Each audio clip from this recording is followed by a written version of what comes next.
I had settled into a comfortable life, having married into a wealthy family.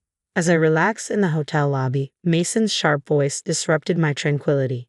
His mocking tone cut through the calm as he bragged about his new wife, none other than the daughter of the president of Goldsmith Enterprises. His laughter was laced with pride, but it was the mention of Goldsmith Enterprises that caught my attention. I recognized the name but couldn't quite place it until it hit me. Mason continued to boast, oblivious to the irony I found in his self-congratulation. My name is Patricia, and I'm 37, content in my life with my husband Mason. I work in my family's real estate business, handling administrative tasks while my father, the president, manages major strategies. As an only child, I'm expected to eventually take over the company.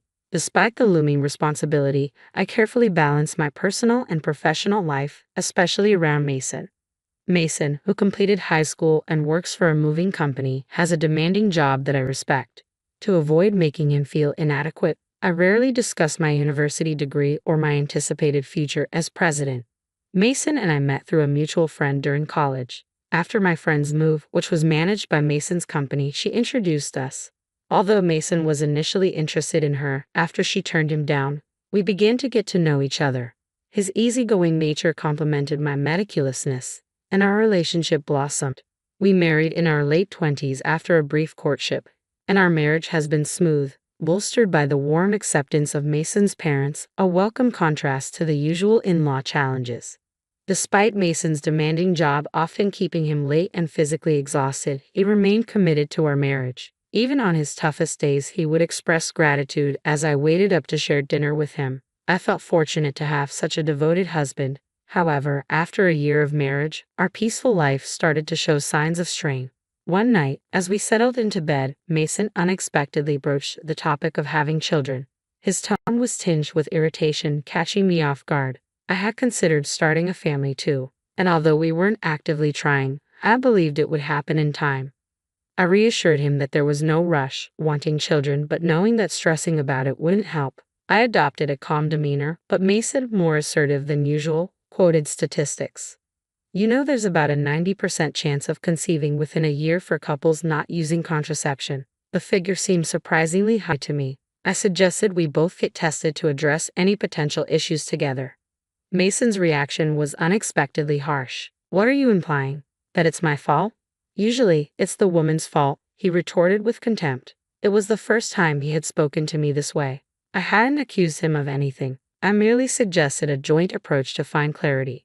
Yet Mason concluded I was blaming him, adding, "It's definitely the woman's fault," as if to emphasize that I was the problem. I wanted to respond but was too shaken, barely managing to say, "Of course, just you get tested. I'm too busy with work. I have a job too, you know. You're just coasting along in your dad's company." His words stung. Although my role involved administrative tasks, I was actively learning management skills from my father to prepare for leading the company one day. That night, any attempt at discussion was met with curt replies, and we fell asleep with our backs turned, a heavy silence between us. From then on, Mason's attitude toward me shifted drastically. Returning home late one evening after discussing the future with my father, I found Mason irate over dinner. "I'm sorry," I said, but the damage had been done. I had just arrived home 15 minutes earlier and quickly explained, "I'll start cooking now, just wait a little please." Mason, however, brushed off my explanation with a dismissive wave. "That's typical of a small company boss's daughter," he sneered, clearly unaware of the scale of my father's business, a major real estate company with hundreds of employees. His assumptions and growing bitterness were making our daily lives increasingly difficult, casting a shadow over what had once been a loving and supportive relationship. As I hurried to the kitchen, I promised Mason I would cook immediately.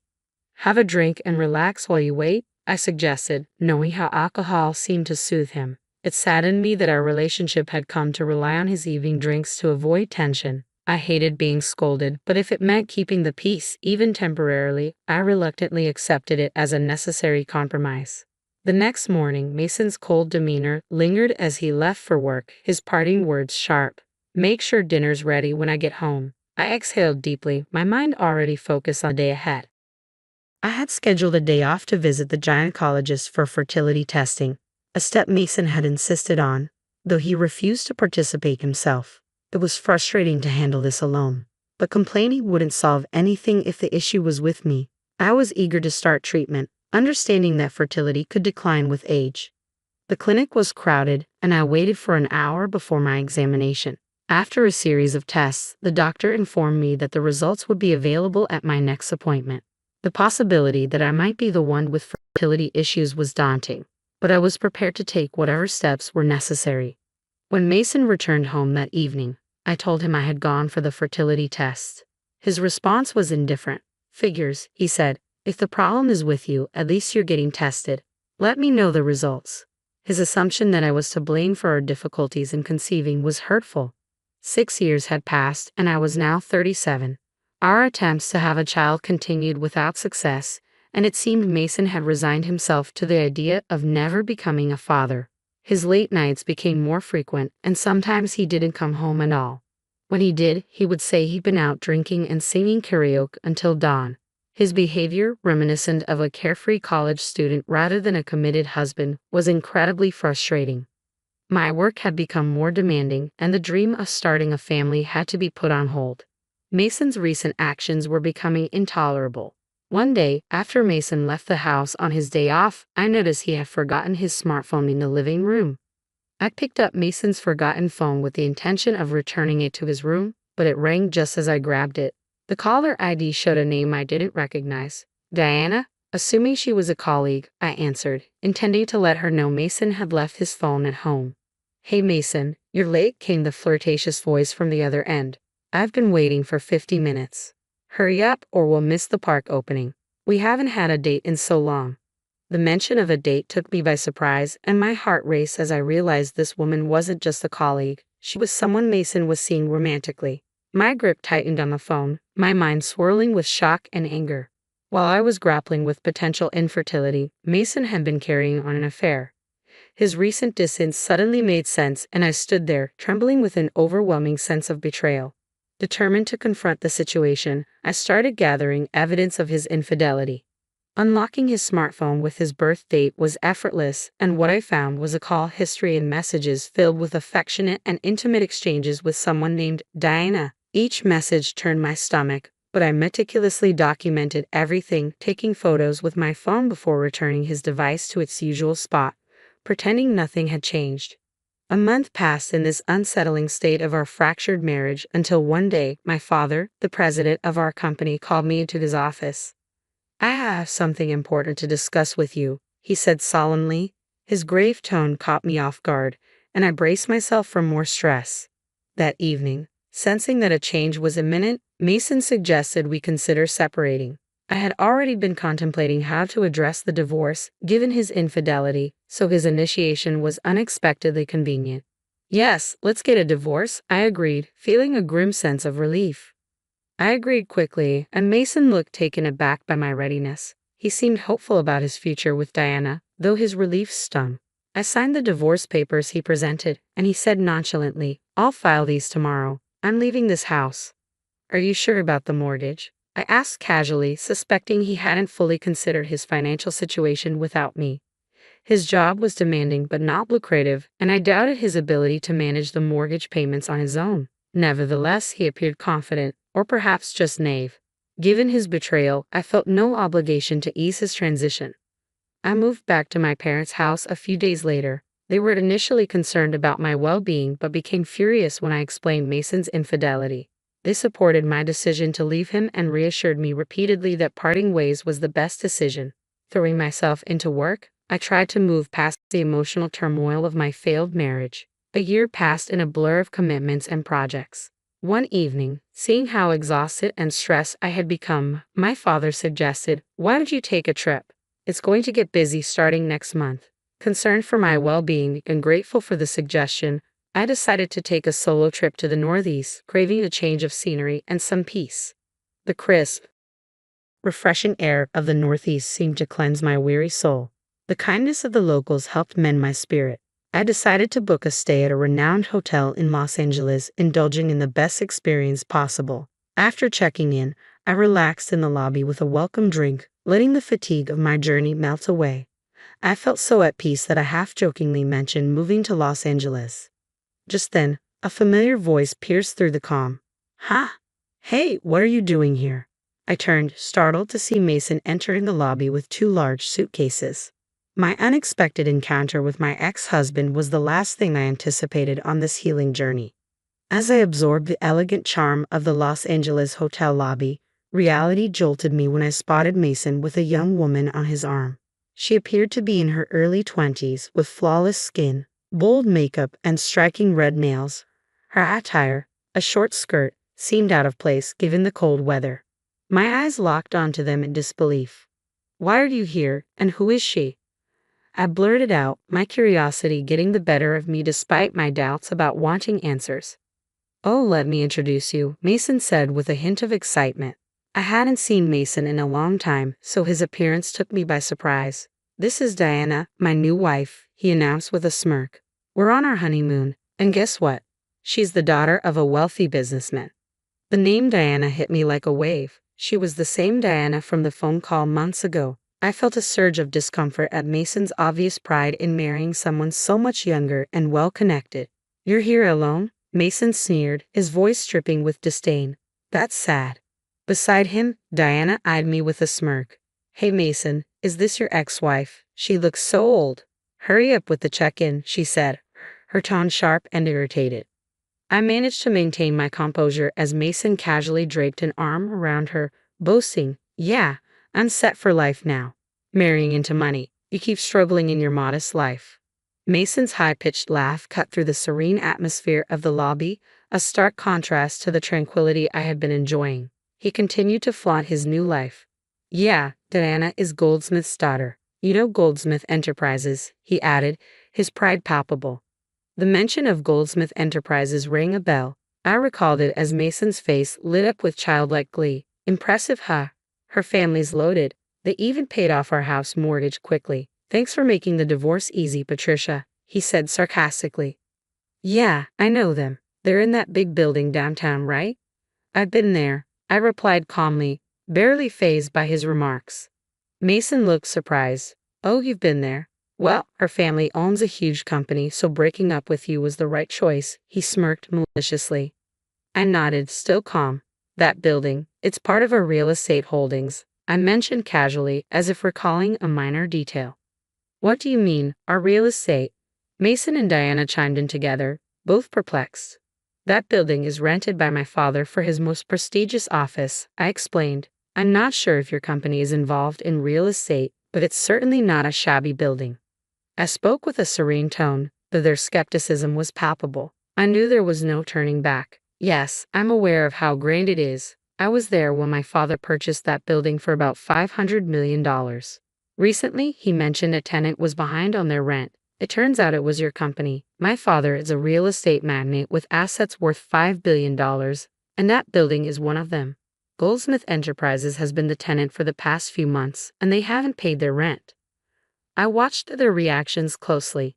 Diana burst out laughing, disbelief written all over her face. "That can't be true. Our company's doing great," she insisted, still laughing. But the shock in her eyes told a different story. Despite the shock of seeing Mason with his new wife, I was determined not to be drawn into their drama. Diana's loud claims that their company could surely pay the rent echoed around us, hinting at denial or deceit. Her dismissive tone suggested I was lying just to create discord between her and Mason. Realizing that a simple conversation wouldn't suffice, I pulled out my smartphone right there in the hotel lobby. "I'm here with the daughter of Goldsmith Enterprises," I told my dad over the phone. "Can you send me a photo of the rent reminder notice?" Moments later, my father sent a clear image of the notice addressed to Goldsmith Enterprises, showing 4 months of unpaid rent. I showed the image to Mason and Diana, hoping they couldn't dismiss it as fake given the immediate proof. "See, if you don't pay soon, we might have to consider legal action," I said calmly. "What are you going to do?" Diana's confidence wavered as she mumbled, "Come to think of it, Dad has been stressed lately, talking about slow sales and firing a lot of employees." Mason, however, spiraled into denial, accusing me of fabricating the story to drive a wedge between them. "You're just trying to trick us and tear us apart, aren't you? You're still that kind of person, trying to get back at me for remarrying. Your tactics are dirty," he shouted, causing me to step back, shocked by his loud, accusing voice. His words brought back painful memories of our marriage, all the harsh things he had said when times were tough. But standing here now, I was no longer the person who took his words silently. What are you even saying, Mason? Do you really think I still have feelings for you? How foolish. I've long been over a man like you, I retorted. I feel sorry for Diana getting caught up with someone like you, I said, my voice steady but firm. Did you marry her just for her money? You had shallow reasons for marrying me too, wanting to rush into marriage and have kids. And who was it that left me when we found out we couldn't have children? Who called me useless for being infertile? You're to blame for all of it, and yet you think I still have feelings for you. You must be out of your mind. Mason's face flushed red with anger. You're just an arrogant old hag. You probably can't even get married or have kids anymore. Diana and I are planning to have fun making a baby after this trip, he retorted, his voice thick with desperation. That was when I decided to reveal the truth and end his assumptions once and for all.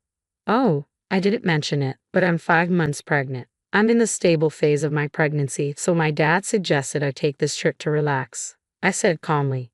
That's right. After our divorce, I found someone who truly supports me, my boss at work who happens to be a subordinate of my father. He's been a great support both personally and professionally. I discovered I was pregnant just 5 months ago. It was a quick marriage, but my company and my father celebrated it grandly. Mason's bravado evaporated as he processed the news. You're pregnant, so we're using birth control, he asked, his question absurd and revealing his confusion. I felt a mix of pity and relief as I looked at him. My life had moved on from the chaos he had brought. My life has moved on from the chaos you caused, I said bluntly. Remember, I had infertility tests, and they found no issues with me. The problem wasn't solely with me. His face contorted with realization. Does that mean Diana and I can't have kids? He muttered, his shoulders slumping in defeat. Why did I divorce you to marry Diana? Diana's anger flared. Why do you think? We felt betrayed knowing you were infertile, she snapped back, her frustration evident. Realizing there was no reason to engage further, I delivered my final statement. From now on, please keep your affairs separate from mine. Regarding the rent for Goldsmith Enterprises, I expect full payment if you intend to continue leasing the building. Please settle the overdue rent soon, or we'll need to pursue legal action. I have nothing more to say to you. Goodbye. With that, I left Mason and Diana mid-argument and confidently returned to my hotel room. Upon my return, my husband greeted me with a warm smile. Welcome back. Sorry I couldn't help around the house. Was everything okay? It was fine. I'm just glad you got to relax, he replied, his smile genuine and comforting. Since marrying my current husband, I felt reassured daily, and thoughts of Mason had faded into the background. After that incident, I didn't see Mason again. Through my father's contacts, I learned that Mason and Diana's situation had worsened. Despite Mason's initial belief that he was marrying into wealth, he discovered that Goldsmith Enterprises was deeply in debt. News broke on TV about an employee at Goldsmith Enterprises embezzling millions. Diana's father had tried to cover up the fraud to protect the company's reputation, but once the scandal became public, Goldsmith Enterprises' stock plummeted, and the company lost its credibility. A mass exodus of employees followed. In such dire straits, it was clear they couldn't cover their rent, let alone recover from the scandal. This turn of events reaffirmed my relief in having moved on from that chapter in my life, as I focused on a future filled with stability and genuine affection with my new husband.